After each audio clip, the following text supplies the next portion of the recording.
Okay, this video is similar to one of the labs that we just got done doing, and it has to do with trying to find the mass percent of some sort of chemical in a tablet. So the scenario with this one is, let's say you had a tablet. So the tablet, let's say, is made up of some magnesium, but also in the tablet is like some binders or whatever to kind of hold the tablet together. And so what we did in our lab is we took some HCl, and what we did is we took HCl and we reacted it with the tablet, and then pretty much the magnesium was with something else. But basically what happened is it made magnesium chloride and just some other stuff that would either be a gas or aqueous or whatever. And then what we did is we filtered out the binders and we kept the filtrate. And so then what we did then is we took the magnesium chloride that would have been formed and we reacted it with a precipitating agent such as sodium carbonate, which would be Na2CO3. And then what happened then is the magnesium went with the carbonate, and that made a solid precipitate, and then the sodium went with the chloride, which would have been aqueous, and it would have went through the filter paper. And so what we did is we collected it.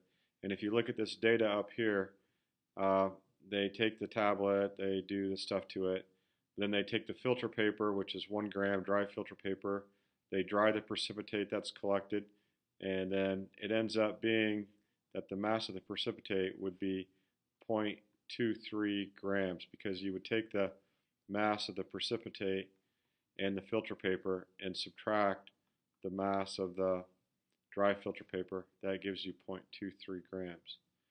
All right, now, so this magnesium carbonate is 0.23 grams. But what you need to do then is you need to figure out, well, what's the mass of the magnesium in the magnesium carbonate? And I feel that the easiest way to do that is to do a percent composition. So if you take the mass of magnesium in a 1 mole of magnesium carbonate, it's going to be 24.3 grams. You can look that up on the periodic table. Okay, but you're going to divide that by the mass of 1 mole of magnesium carbonate, and if you do the molar mass of magnesium carbonate, it ends up being 84.3 grams. And so if you divide those and times by 100, you would end up getting that the percent of magnesium in magnesium carbonate is around 28.8%. Okay, so I'm doing a percent composition right here. Now, we know the precipitate is 0.23 grams. Okay, but the precipitate is magnesium carbonate.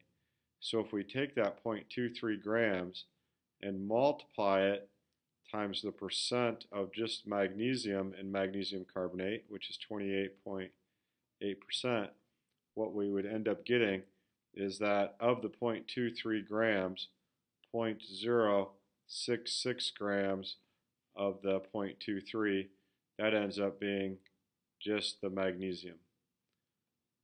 Okay? But now this question wants, what's the percent of magnesium in the tablet?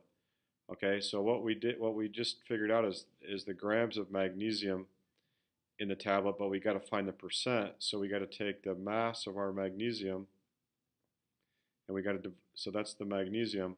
We got to divide that by the mass of the tablet, which was 1.54 grams, and then we're going to that's the tablet, and then we're going to multiply that times 100. And that ends up being about 4.3%. Okay, so to review a little bit, you have to write the balanced equation here to figure out the grams of the precipitate that you have here. And so you can identify what the precipitate is, I guess. So that's 0.23 grams. We got that from subtracting the data up here. And then what I did is I did a percent composition of magnesium carbonate, which ends up being 28.8% magnesium. So I guess I didn't write that there, but that's 28.8% magnesium. So then I took the mass of the precipitate times the percent of magnesium in the precipitate, and I ended up getting 0.066 grams of magnesium. Then I took the mass of the magnesium and I divided it by the mass of the tablet. Okay, that's it.